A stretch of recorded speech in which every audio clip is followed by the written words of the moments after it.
Question number 9, Paul Foster-Bell. Thank you, Mr Speaker. My question is to the Associate Minister of Health and asks, what initiatives has she announced to showcase aged care nursing? Honourable Joe Goodhue.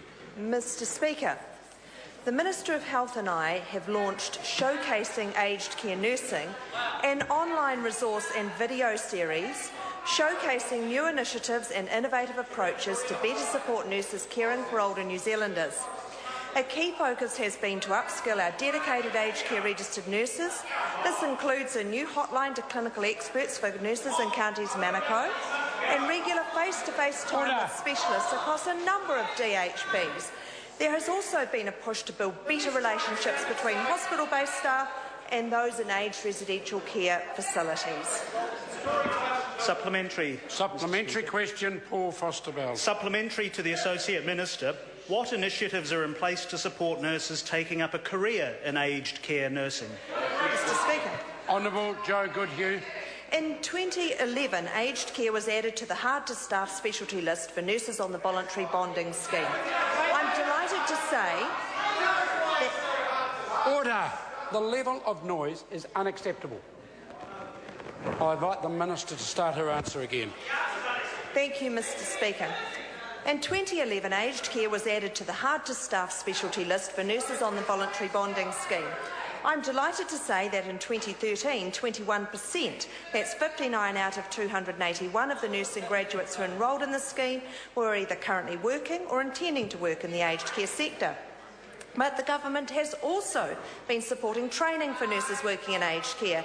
Since 2011, 736 nurses working in aged care clinical service areas have either undertaken postgraduate or nursing entry to practice training, funded by Health Workforce New Zealand, 736.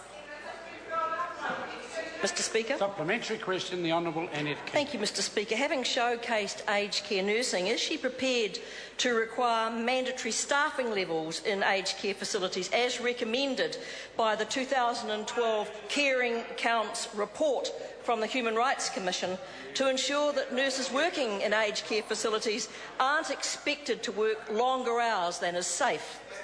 Mr Speaker. Honourable Joe Goodhue. Mr Speaker, the answer to that question is there has been long time a debate over whether this would, the member's suggestion, would in fact improve the quality of the standard of care in aged residential care. In fact, this government has made changes that really do ensure the quality improves, like spot audits introduced, third-party accreditation of aged residential care auditors. Order. Mr Speaker, I asked a very specific question. Was she prepared to require mandatory staffing levels? She hasn't answered it.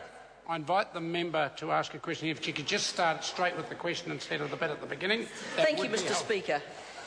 Is she prepared to require mandatory staffing levels in aged care facilities as recommended in the 2012 report, the most recent report, from the Human Rights Commission, to ensure that nurses are not expected to work longer hours than is safe?